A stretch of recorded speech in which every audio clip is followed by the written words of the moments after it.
Okay, and welcome back to 5 Charts and 5 Charts Only. Today I'll be talking about the S&P 500, the NDX Nasdaq 100 Index, XLY Consumer Discretionary, the Hack Cybersecurity ETF, and then the GDX Gold Miners. There may be a few bonus charts in here as well.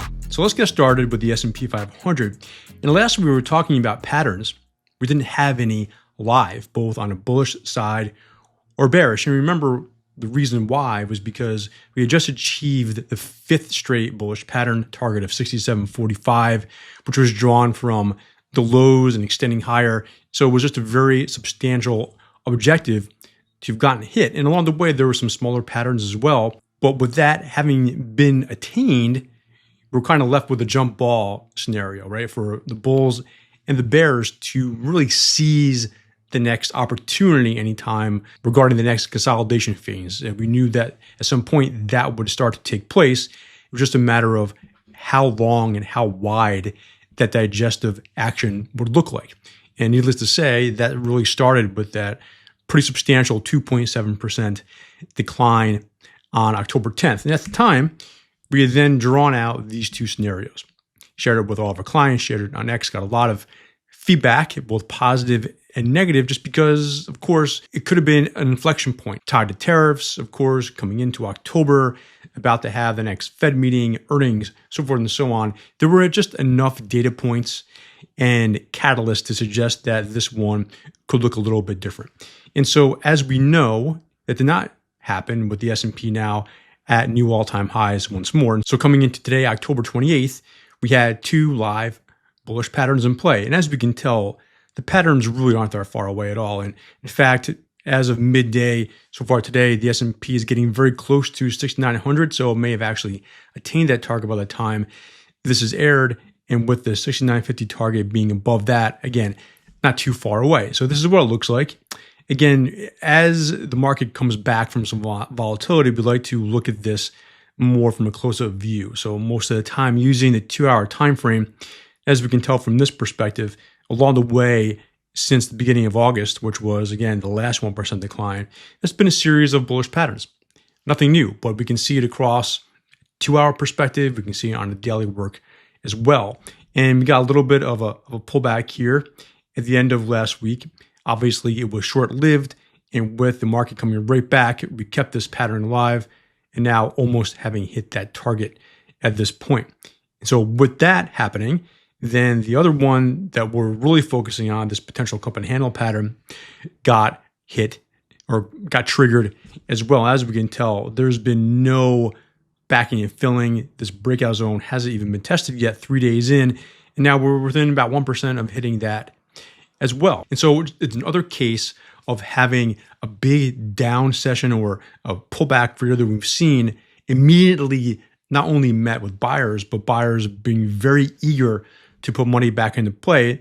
And the fact that we've had now 3 1% gains over the last 3 Mondays following that October 10th event, right? So October 13th, October 20th, now October 27th, giving us, again, 3 1% gains for the month and just 1% loss. And so if we look at this going back to May 1st, and May 1st is, of course, when things change, at least from a calendar point of view, right? And so there's been now 6 months worth just about of price action. And so the tally of 1% moves now stands at 12 1% gains, right? 3 in May, June, August, and October, and just 4 1% losses. And as we can tell here, back in March and April, it was a much different environment, needless to say. 8 1% losses in March, 6 in April, total of 12 1% moves, 2 straight months, right? We hadn't seen that since 2022, and it's really been a story of 2 distinct markets, before mid-April and after. So counting the action through Monday, October 27th, 123 trading days, again, only 4 losses within that time frame, which is about 6 months worth of trading action or half a year. So we can analyze that out pretty easily and see how absent 1% moves have been, right? Going back, that will be much less than anything we've seen going back the last number of years. We really can't compare this type of action to anything we've seen since 2017. Talked about that before, where there are only 4 1% declines that year, 4 1% gains as well. So this time it's been much more, say, lopsided to the buy side.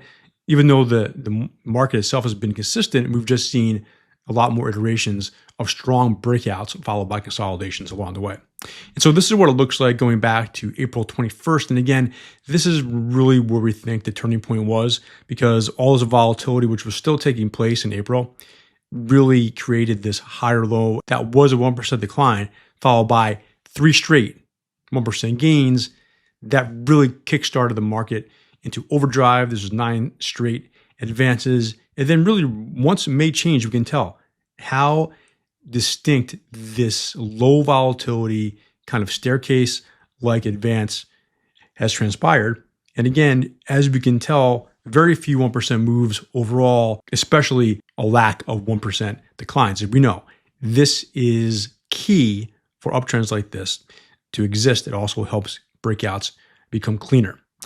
And so on a short-term basis now, the move from the October 10th low, and just about 2 weeks worth of action, has produced a 5.1% bounce here. And as we can tell, going back to the end of May, this now is one of the biggest positive swings, right? If you go back to 5.3% from late August to September, and then 5.6% from June to July. Now, the important thing, 2 things we talk about with this chart is we know that momentum is strong if 2 things happen. One, if the current rally attempt is strong enough to push the S&P back to new highs. We know it's continuing to follow the path that it has had over the last few months, which of course this did.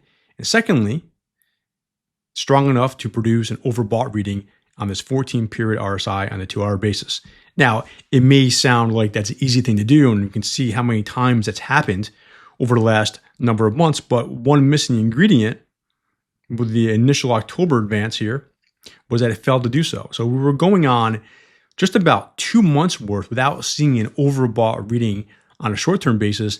And that just showed that momentum has slowed down. And whether that was going to result in more of a bigger pullback than we've seen, or just taking some time for the market to eventually come back, we didn't know. Now we have the answers. Now we're back to this typical ebb and flow like uptrend that we've seen before. And so if that is the case, then again, it wouldn't be surprising at all over the short term to see a pullback once more. And we'll see, how far that takes us, with us right in front of the Fed meeting, and of course, the handful of Mag 7 stocks and dozens of others reporting over the next few weeks. So of course, a lot of this is going to be affecting the NDX as well. And so as we know, the NDX has been up even more than the S&P 500, up nearly 60% from the April intraday low to the most recent high right now. And so it's a lot, right? In a very short amount of time, right? Just about 6 months. And again, analyzed out, it's basically 120% for the year. For a calendar year, we know that's pretty rare. At the same time, if you go back to these strong rallies we've seen since 2013, we've highlighted here on the weekly chart the times when the S&P first became overbought on a weekly basis to when it exited it. And you can tell this has happened numerous times before this time. So going back to focusing right here on the most recent action, it really got there within a few months after the making the low and coming back, because the move was so explosive. And it stayed there. We've had now 4 or 5 months of staying in overbought territory on a weekly basis. Now, the naysayers will say, well, that same type of thing happened in the first few months of the year, extending from the end of last year, and that eventually gave way to the 20% decline. That's very true. But maybe that was an aberration, meaning that going back to the last few iterations, look how long the S&P remained in overbought territory. We're talking about not months, years, both times, right? Middle of 2013 to the middle of 2015. The end of 2016, beginning of 2018. The middle of 2020, the end of 2021.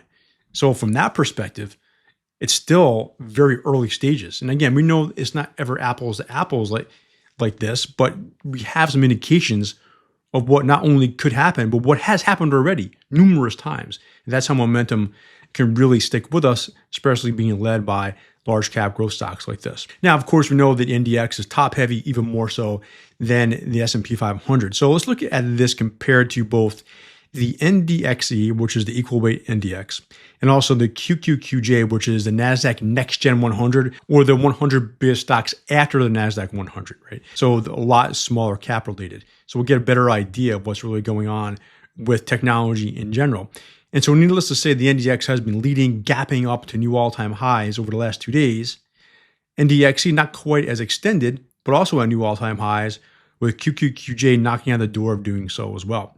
And so these are going to lag when the big names, of course, do well. But what we care about most is really not what makes a new high first.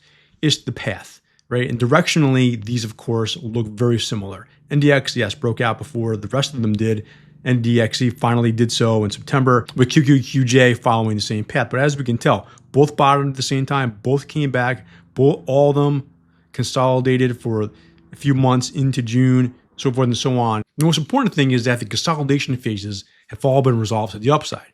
So one thing we'll look for, again, always trying to look for a change of character, is if, for instance, QQQJ just doesn't break out at all. Because we know the biggest names within the NDX are reporting this week, and some of the smaller cap-related ones can extend down further down the line. So we'll get a good sense of if the more speculative ones are following suit or not in the coming weeks.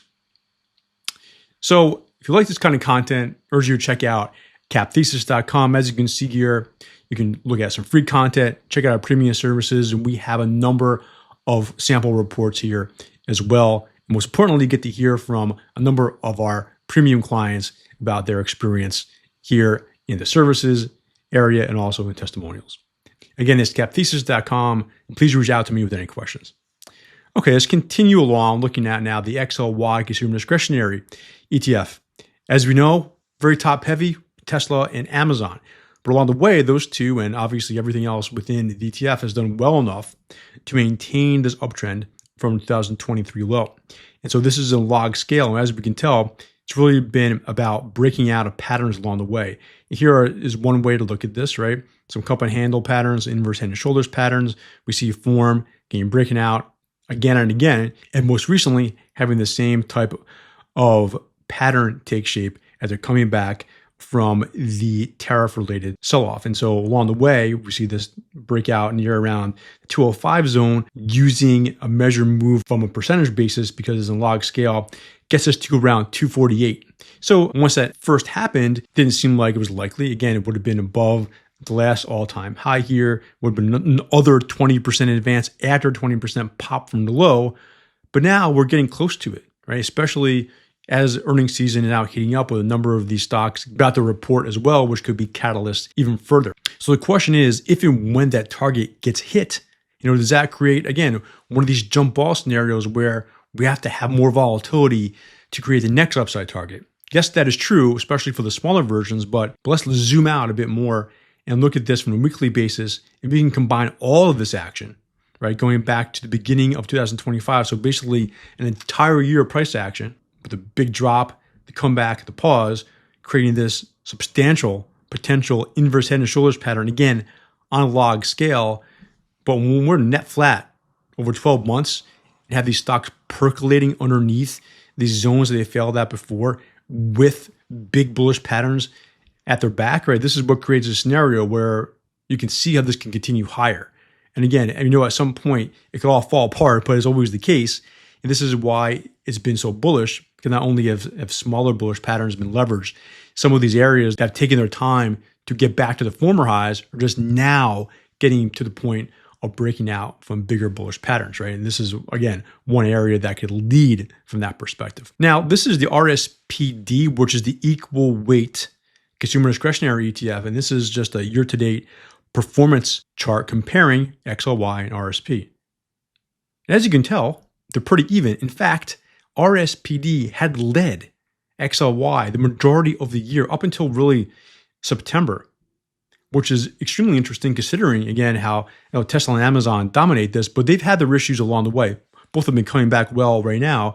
So it tells you this is not just those two and nothing else rallying, right? There's been a number of stocks underneath the surface within this sector that have done well enough to keep the RSPD afloat and above the XLY, where those, the biggest names have, I want to say struggled, but haven't really outperformed an extended period of time up to this point. Now, we talked about both of these stocks repeatedly to our premium clients, talking specifically about the bullish patterns that Tesla broke out of and that Amazon may be about to do as well. So things could change here, but as long as RSPD moves with XLY, just like we talked about with the NDX, NDXE, and QQQJ, that's what we want to see. It doesn't really matter which one is up more than the other at this point.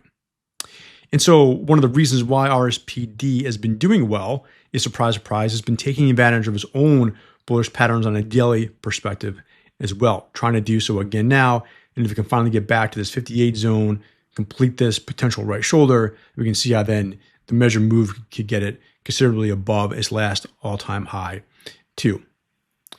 And so the Hack Cybersecurity ETF, it looks good as well. And this is one, we're not going to dive too much into this, but it's just another example of an ETF that maybe people don't talk about as much, but they should, because it's been a leader for a long time. And it's been doing a very good job of holding near its highs since hitting its last all-time high in July, and along the way forming what could be a bullish pattern.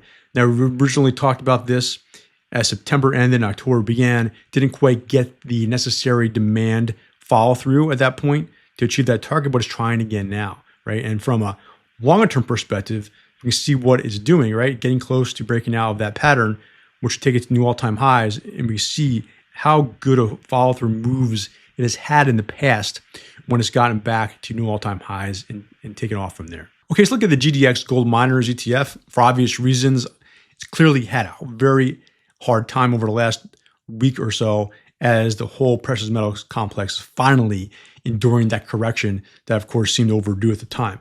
And so one of the key reference points that a lot of people see on the chart, as we know, was the 50-day moving average. So originally, GDX did a good job bouncing at that, but as we know, that was short-lived, at least for now. But, I got a lot of questions about this.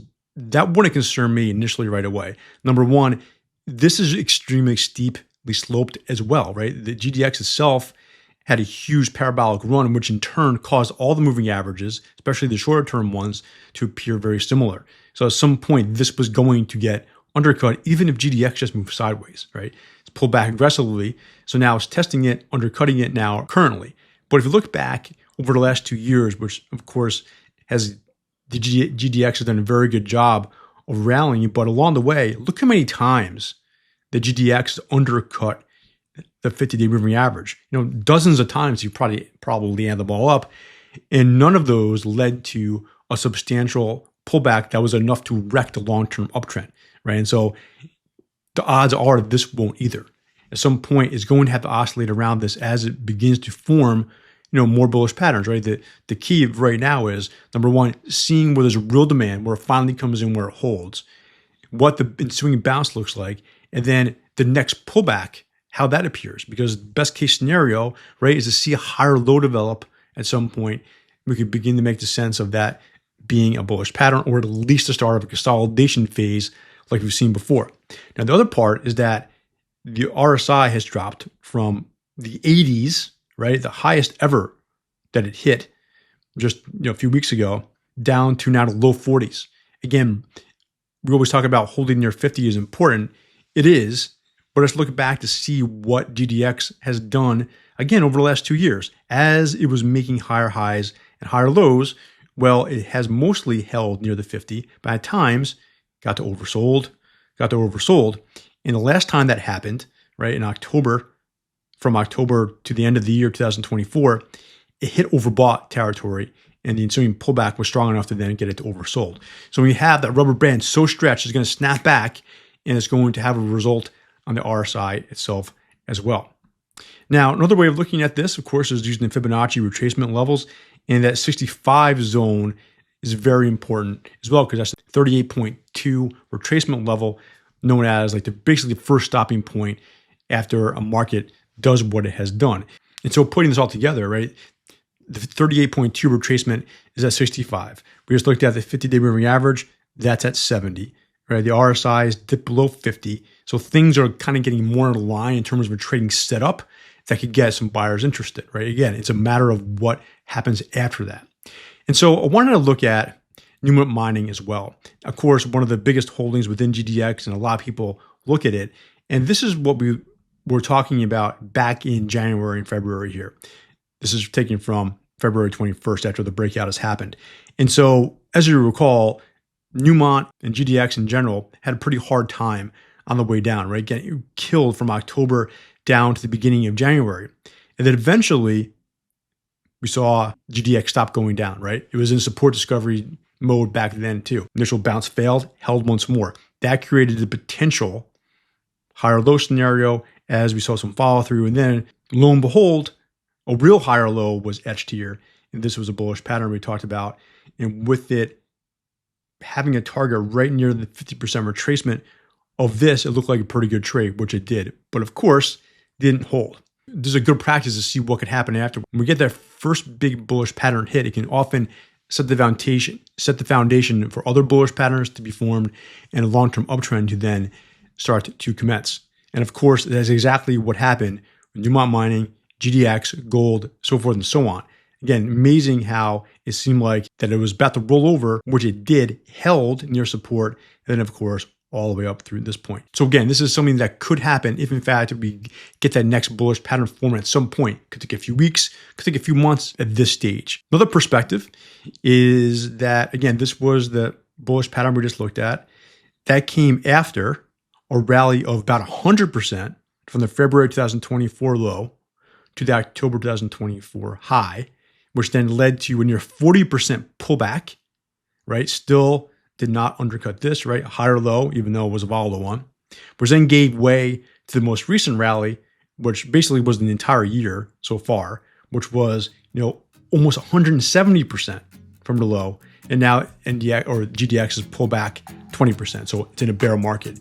So what does this show? It shows that it can endure more pain on the downside and still maintain this uptrend. It's really a matter of, again, not trying to guess where that bottom is going to be, seeing where it comes at, and then analyzing how the bounce looks after that. That's it for today. And before you go, don't forget to check out these two other 5-chart videos.